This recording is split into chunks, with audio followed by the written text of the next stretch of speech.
Hi, I'm Ivy Turner, and at my mother's birthday party, I was told there was no seat for me. Not metaphorically, literally, no chair, no place at the table, not even a name tag. It was the kind of party that made people assume the family was close. Low lighting, gold rimmed glasses, laughter echoing off the glass walls of a suburban house that hadn't seen a genuine conversation in years. Guests floated in linen and silk. Someone was playing the piano, badly but enthusiastically, while my mother posed with a champagne flute like it was her accessory of choice and not her fourth.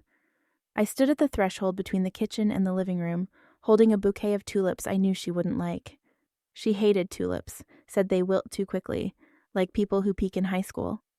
But they were the only flowers left at the corner store when I finished work late. Still, I held them anyway, like an apology I never owed. "Ivy?" a voice called, light as foam. It was Harper, my older sister. She looked at me over her shoulder and smirked. "You made it. We didn't think you'd come. Brave of you." "Brave?" I blinked. "It's Mom's birthday." She laughed and took a slow sip of her drink, the kind of laugh that wasn't about anything funny, just the thrill of being in control. "Sure, I just figured you'd be busy with whatever it is you do these days." I didn't answer. I could have said I was managing 3 client projects, that my freelancing portfolio was being shortlisted for a national campaign, but I knew better. In this family, if there was no title in your email signature, you were invisible. A man I vaguely recognized as Harper's business partner clapped her shoulder. "Harper's told me all about your sister," he said to me. "She said you're the creative one." Creative, that was code for not useful.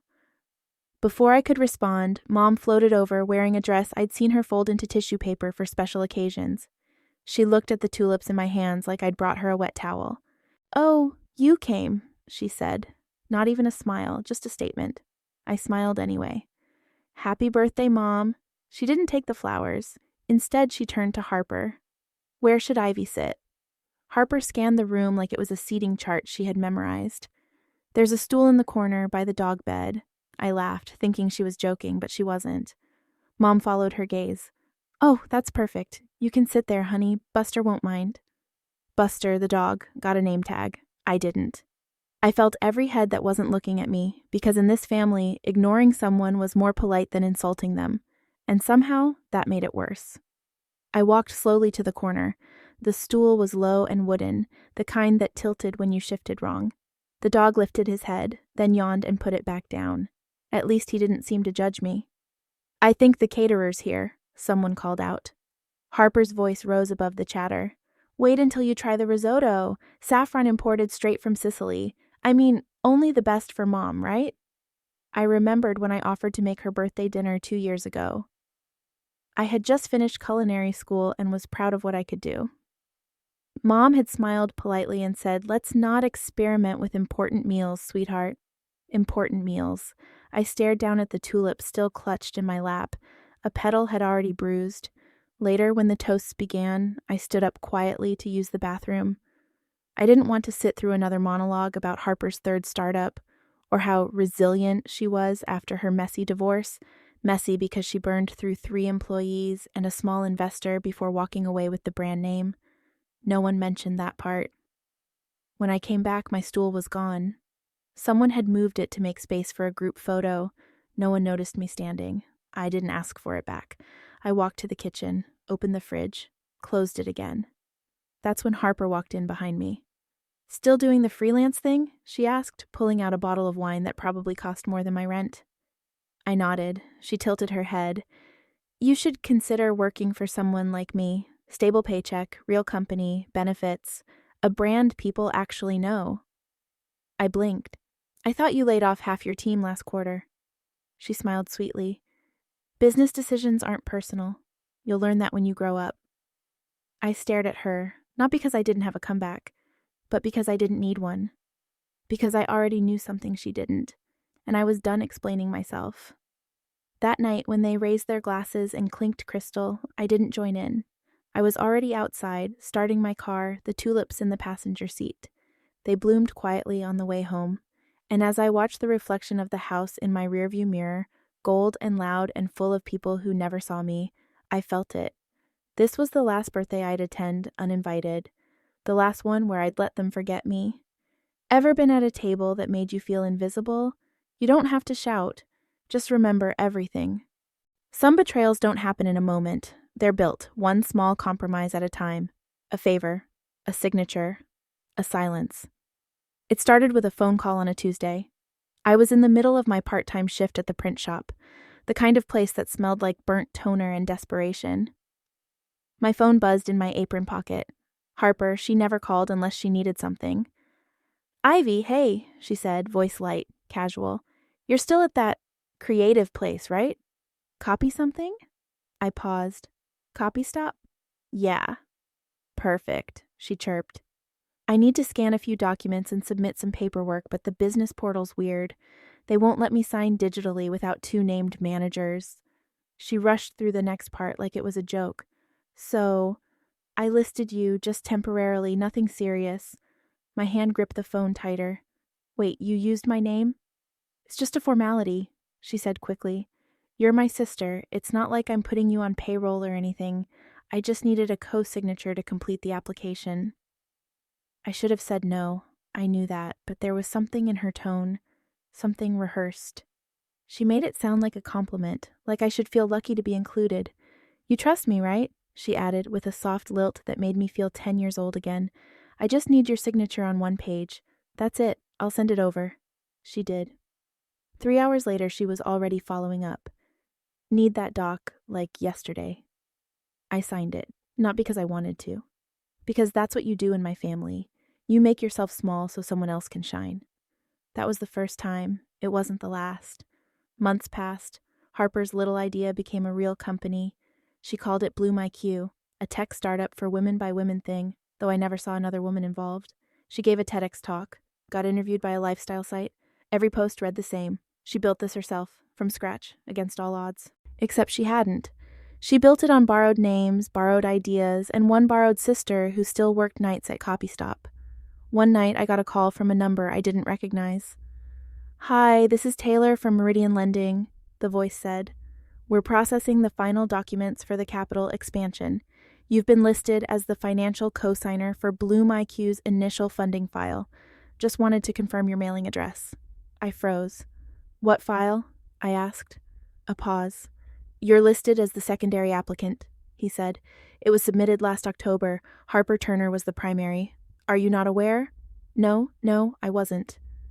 I ended the call and opened my inbox. Nothing. I opened my drive. Still nothing. But I remembered something.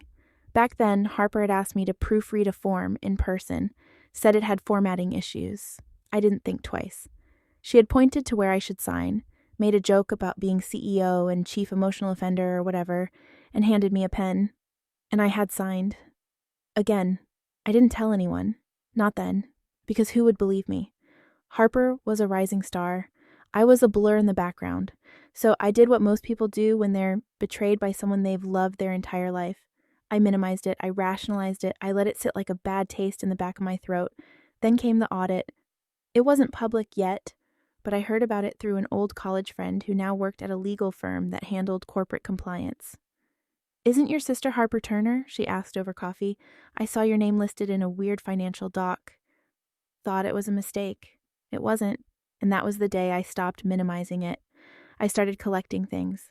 Screenshots, emails, texts Harper had sent when she was sloppy or rushed, PDFs with metadata that showed my name but her IP address, bank docs, pay stubs, anything that proved what I had been, a name to sign under while she built her solo empire. It wasn't revenge, not then. It was insurance, just in case. Later that year, I confronted her. We were standing in Mom's kitchen post-holiday dinner. Everyone else had gone to the living room to argue about politics or dessert. I held up one of the documents I had found in a file she accidentally shared with me. Her using my name as a personal guarantor for a 6-figure bridge loan. This is fraud, Harper. She didn't even flinch. Oh my God, she laughed. You're being dramatic again.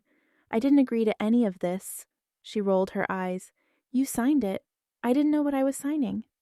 Well, she said, you should have asked. That's when I realized Harper didn't make mistakes. She made decisions, and I had been one of them. You should have asked. That sentence lived in my chest for weeks, like it was my fault, like all her success had been carved from my stupidity. Maybe it had been, but not anymore. Ever signed something just to avoid a fight? You might want to check what you gave away. Some betrayals hurt, others clarify. What Harper did wasn't just cruel, it was calculated. And for the first time, I saw it clearly. I didn't cry. I didn't scream. I just changed. After that night in Mom's kitchen, I stopped correcting the record. Stopped reminding people that I helped build Bloom IQ. Stopped hoping someone in the family would see the pattern.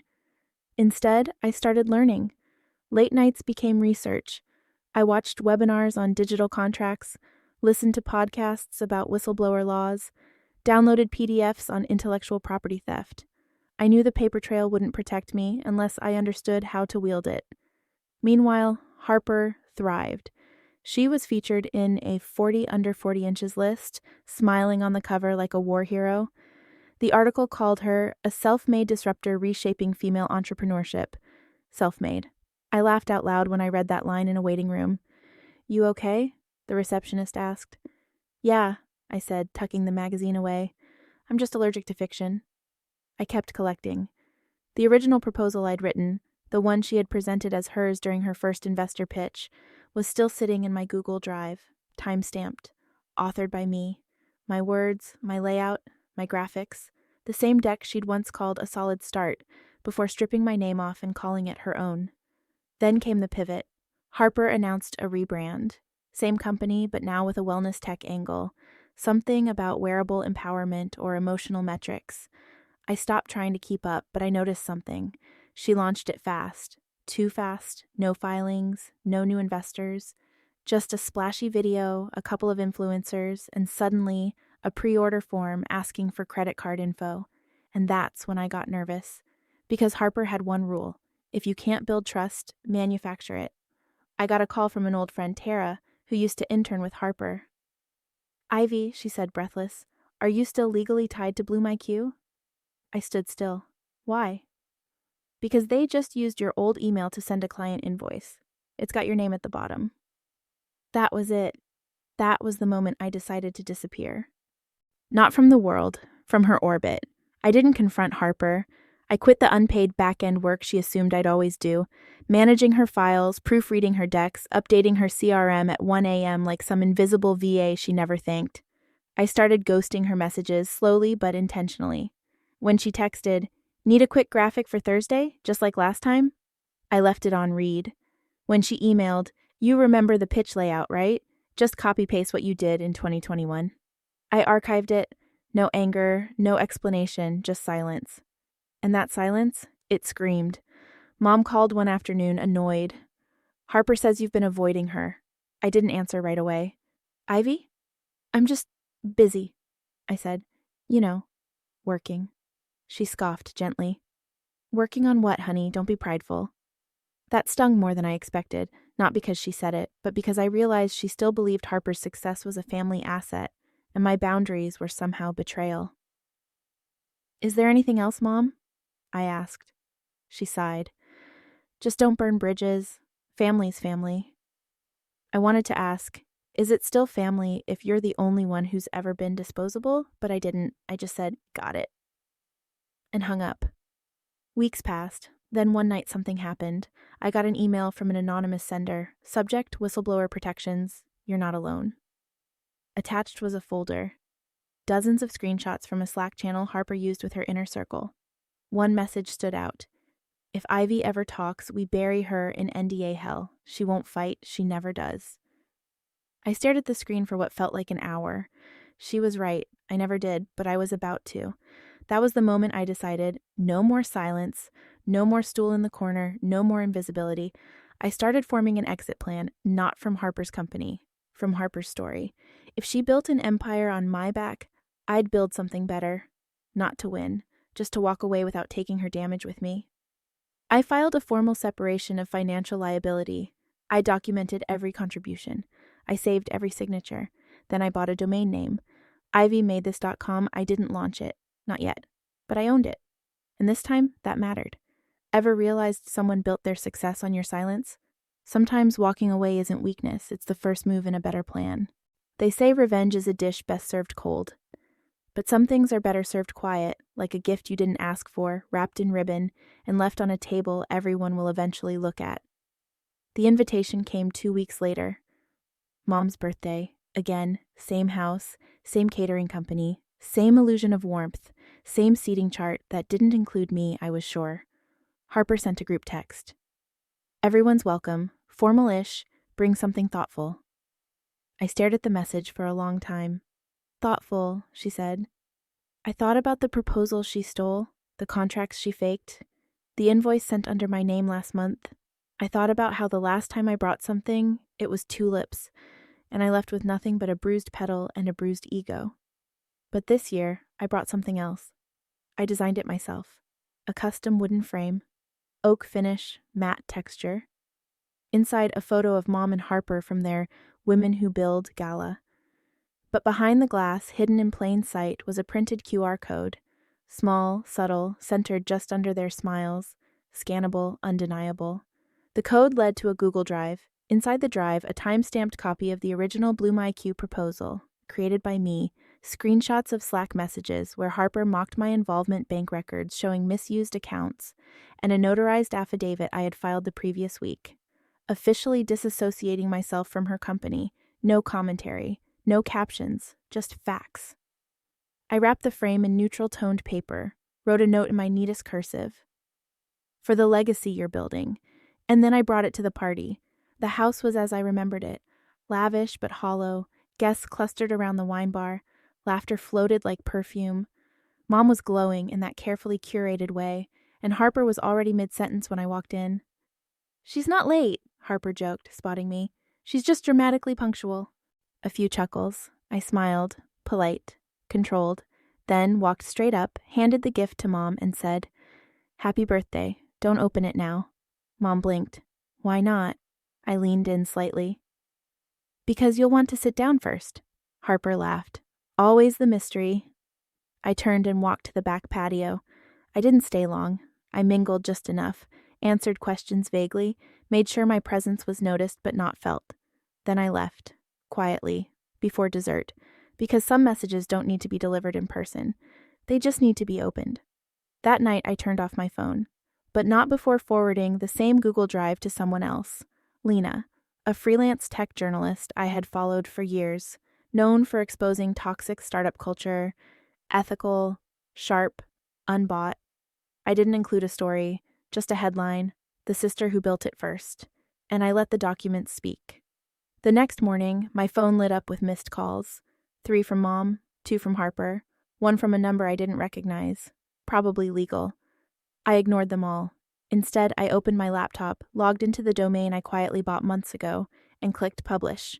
The homepage of ivymadethis.com went live. Header: when they erase you from the credits, write your own script. Below it, my version of the Bloom IQ story. The truth, backed by files, built like a case file, told like a confession. Not angry, not spiteful, just true. And once you tell the truth, you don't have to defend it. 3 hours later, Lena's post went up. The co-founder who never was, a family startup's dirty secret. It went viral. Ever wrapped a gift no one saw coming? Sometimes the prettiest boxes hold the sharpest truth. There are 2 kinds of silence, the kind you choose, and the kind that follows a bomb. The morning after the party, the calls didn't stop. Mom, Harper, unknown numbers. Then Harper again, with a text that hit my lock screen like a warning. "You need to take this down, now." I didn't respond. Instead, I made coffee, sat by the window, watched the sun rise while reading the first 200 comments under Lena's article. How many women like Ivy get erased behind closed doors? This story hit harder than I expected. I'm angry for her. Harper Turner's entire brand is a fraud. How did this go unnoticed for so long? It was happening, and not because I shouted, but because I finally stopped whispering. By noon, Harper called again. I let it ring. Then it stopped. Then rang again. I picked up. "Ivy." Her voice was sharp, controlled, the sound of someone balancing on a wire over fire. "Hi, Harper. You think this is funny?" "No." "You published confidential documents, internal files. You could be sued." I took a breath. "They weren't internal. They were mine." Pause. "I brought you into this out of kindness," she snapped. You were nothing before Bloom IQ, and now you're trying to burn it down. I didn't raise my voice. You brought me in for convenience, and I'm not burning it down. I'm stepping away from the wreckage. You think you can survive out there alone? Her voice cracked on the edge of fury and fear. I smiled into the silence. I already did. You just never noticed. Click. She hung up. The fallout came quickly. A week later, 2 investors pulled out. Another released a public statement distancing themselves from the brand. The online pre-order platform she launched, frozen, payment processor, flagged for investigation. And Harper, who had once been invited to speak at every startup brunch with a mic, suddenly wasn't returning to the stage. But that wasn't the part that shook me. It was Mom. She showed up at my apartment, unannounced, dressed like grief, black blouse, wrinkled cardigan, pearls that sat too tightly around her neck. I opened the door, unsure what to expect. She looked at me like I was a stranger. "Why?" she asked softly. "Why would you do this to your sister?" I let her in, quietly, let her look around the apartment she hadn't visited in over a year. She glanced at the framed design sketches on my desk, the invoices, the piles of receipts and contracts I had filed for my freelance business, things she'd never asked about. "She lied to me," I said calmly. "To everyone. She used me, and when I tried to talk about it, no one listened." "I thought you two were just different," she whispered. I didn't know she went that far. I stayed silent. She sat down, folded her hands, the way she always did when she was about to justify something. "She was under pressure. She didn't mean to hurt you. She built something incredible. That doesn't happen without mistakes." I looked her in the eye. "She didn't make a mistake, Mom. She made a choice, repeatedly." A long pause, then she said it. "But family forgives." I nodded slowly. "Sure, but forgiveness doesn't mean silence, and it doesn't mean staying." She didn't stay long after that. She left with a tight hug and a haunted expression, like she was finally starting to see what she helped bury. 3 days later, I got an email from a nonprofit. They wanted to feature my story, not as a revenge tale, but as a case study, women erased by family-driven power structures in business. "Not everyone speaks up," the director wrote, "but when they do, it gives someone else permission to stop shrinking." I stared at that sentence for a long time. Then I wrote back, "Yes." 2 weeks after that, Harper went on live stream, hair perfect, lipstick matte, jaw tight with the kind of sincerity that costs thousands in PR coaching. She said she regretted oversights, that she never intended to minimize contributions, that internal disputes had been resolved. She never said my name, but everyone knew. I watched the live stream with a cup of tea. Not angry, not proud, just done. She had turned my silence into her asset. Now she was learning what happened when it was gone. Ever stood so quietly for so long they thought you'd never speak? Turns out silence isn't weakness. It's a weapon when you're ready to use it right. Not all disasters make noise. Some start quietly, with a signature. It began with a letter, certified, embossed, delivered to my mailbox on a Tuesday morning by a postal worker who didn't know they were carrying a spark. Harper Turner, v. Ivy Turner. Cease and desist. I opened the envelope at the kitchen counter, hands steady. I had expected this. The letter was exactly what you'd imagine. 3 pages of legal speak and veiled threats dressed up as concern. You are instructed to remove defamatory statements. Misappropriation of proprietary materials. Failure to cease may result in formal litigation. It was posturing, but dangerous posturing. I poured myself a glass of water and read it twice.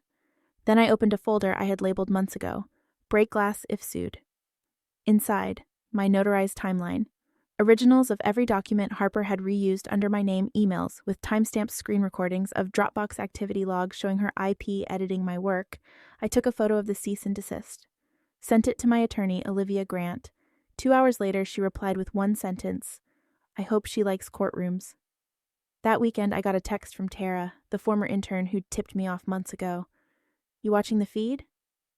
I hadn't been, but I opened Twitter and saw the headline trending in tech. Bloom IQ facing legal firestorm after co-founder dispute goes public. That word, co-founder. It was the first time anyone outside my corner had called me that. The article included quotes from the nonprofit I had spoken to, screenshots of my original work, and a clip from Harper's old TEDx talk where she said, "I built this alone." They played it side by side with internal chat logs that said, "Just have Ivy clean up the doc and slap my name on it." Juxtaposition, I thought, is a hell of a drug. And still, Harper didn't stop. She went live that night. Same lighting, same poised calm. She smiled into the camera like it was a friend she thought she could still manipulate. "None of this," she said, "is about money. It's about misunderstanding. Families are complicated." I watched in silence, because behind her, in the background of the video, was a bookshelf, and on that shelf was the frame I had given Mom. I zoomed in. There, plain as day, was the QR code. Still there, still clickable, still loaded with every receipt. And I realized something. She never took it down. She never expected anyone would notice. The next day, my attorney sent a formal response, then filed. What Harper didn't know was that I had already begun the process of formally reclaiming authorship of Bloom IQ's core IP. The documentation proved my contribution wasn't anecdotal, it was foundational. And in court, that distinction mattered. A week later, her lawyer called mine to negotiate. "We'd like to settle privately," he said. "We're not interested in privacy anymore," Olivia replied. I didn't want her money. I wanted something else, something no rebrand or live stream could undo. I wanted truth, on paper. At the first hearing, Harper tried to meet my eyes across the table. I didn't look away, because that day, for the first time, I didn't feel like the forgotten sister. I felt like the author of the room. Afterward, outside the courtroom, she approached me. No cameras, no makeup, no followers. "Why are you doing this?" she asked, voice low. I paused, then said the truth. "Because you taught me how." That night, I went home and updated my site. I added a new tab, case files, a public log of every legal step taken, transparent, tidy, time-stamped, and at the top, one sentence. "If you ever wonder what the truth looks like, it usually starts on paper. Ever been told to stay quiet or be sued? Sometimes the loudest sound you'll ever make is a clean, stamped record." There's something strangely quiet about winning. Not in the Hollywood way, with music swelling and a slow clap from the crowd. No, the real kind of winning is silent, private, and often happens long after the credits would have rolled. 6 months later, Bloom IQ was officially dissolved. Not in scandal, not in headlines, just slowly, like a house sinking into soft ground. The investors left, the clients faded. The website 404D. Harper didn't issue a final statement, she just stopped posting. I, on the other hand, was building something. Not a brand, not revenge, not a company named after a noun she hadn't already trademarked. Just a space, a creative studio. My name on the lease, my name on the door, my name on every design file. I called it Fourth Draft because that's what my life felt like. Messy, revised, painful, but finally mine. 3 months after I opened, I got a letter in the mail. No return address. Inside, a clipped article from Forbes. New faces in design. Ivy Turner's rise after the shadows. Someone had circled my face in red ink. No note, no signature, just that. I smiled and placed it in a drawer. Not everything needed a reply. Then came the call. TEDx. They wanted me to speak. "Not about your sister," the producer assured. "About reinvention, resilience, reclaiming space." I told her I'd think about it. She laughed. "Most people cry when we call. You sound detached." "I'm not detached," I said. "I'm done." But I didn't decline. Not right away. I thought about what it would mean to walk onto that red dot, to speak under those lights, to hear my name introduced without footnotes or family corrections. And then I remembered something. I never needed a stage. I just needed a seat. One I built myself. So instead I sent a short video, a message. In it, I sat at the same kitchen table where I'd first read Harper's Cease and Desist. Behind me, sketches, books, proofs of who I'd always been. And I said, "People think silence is weakness. It's not. It's patience. And when someone uses your silence as a ladder, just wait. Because eventually, they'll be high enough for the fall to hurt." That was all.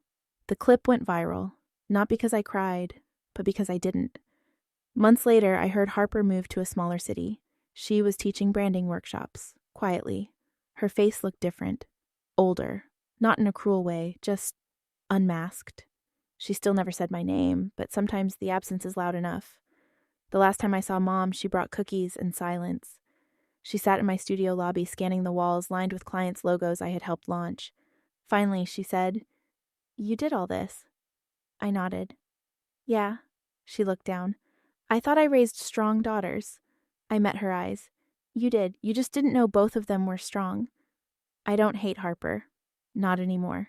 Because hate means you're still giving them something, attention, emotion, time, and I'm not giving her anything else. Not even in memory. I built a life she can't rewrite, and I don't need her to watch it to know it's real. On the anniversary of Mom's birthday, the one where they gave me the dog's chair, I hosted a small dinner at my studio. Friends, clients, people who'd seen me, believed me, stayed. One of them raised a toast. "To Ivy," he said, grinning, "who designs more than rooms, she redesigns stories." They laughed. I smiled, and for the first time in years, I sat at the head of the table, not because I was the loudest, but because I built the table. Sometimes the hardest thing isn't fighting back. It's walking away without needing to be seen, heard, or validated by the people who once overlooked you. If there's anything I've learned, it's this. Your worth isn't rooted in who accepts you, but in how you stand when no one is clapping. I didn't get justice by becoming louder. I got peace by becoming clear. And maybe you've been the quiet one too, the overlooked, the underestimated. If you have, I hope my story reminds you, it's not about proving them wrong, it's about proving yourself right. But now I'm curious. Have you ever had to rebuild after being erased? Have you ever taken your name back? Tell me in the comments where you're watching from or how this story made you feel. Or if it didn't land for you, I want to hear that too. Your voice matters here. If this video moved you even just a little, go ahead and subscribe to the channel so you don't miss the next story. Your presence here means more than you know.